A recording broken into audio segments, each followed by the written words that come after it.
Hello mga ka-youths! One day, isang araw na naman para sa mga tita niyong gala at ito nga, maghahanap-hanap kami ng pupuntahan ngayong araw na to.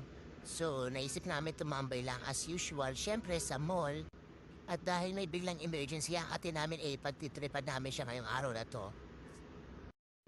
So, sana hindi niya mahalata yung mga ipapagawa namin sa kanya at please pa, panood na lang at maawa kayo sa amin para may manood naman ng video na to. Tignan niyo hanggang dulo, mga ka-youths.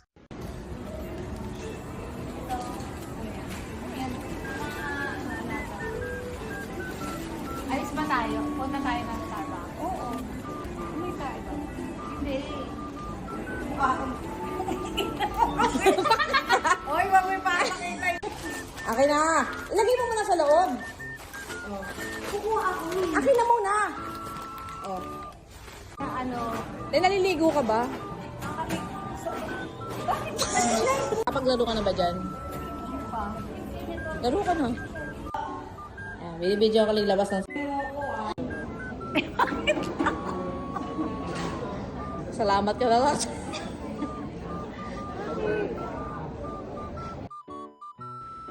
Magandang araw, mga ka-youths. So, isa na namang magandang umaga sa araw na to. At dahil Sunday ngayon, feeling #blessed na naman kami magkapatid. At eto, bumabiyahe kami na naman para maghanap ng mga tutulungan namin na sinawing palad.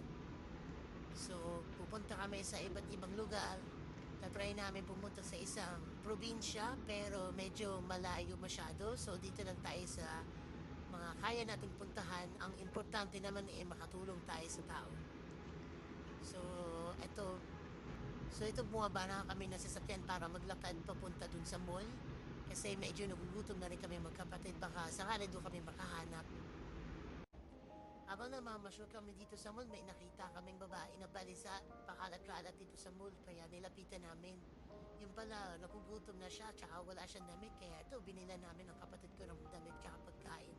Sinamahan na namin si CR para makapagpalit at makapagpunas-punas ng katawan niya. Ayun na, so sobrang saya niya dahil ngayon lang siya nakakuha ng pagkain tsaka damit. Hindi niya maipaliwanag ang saya. Pati nga yung hot food gusto rin na rin niyang kainin. Kumakain ka ba niyan? Kaya naisip namin, dali na lang siya sa Starbucks para makakain naman siya kahit papaano doon. No, sobrang saya niya dahil ngayon na siya na makakain ng kape ng Starbucks tsaka ng ensaymada. Yan nga lang gagawin niya.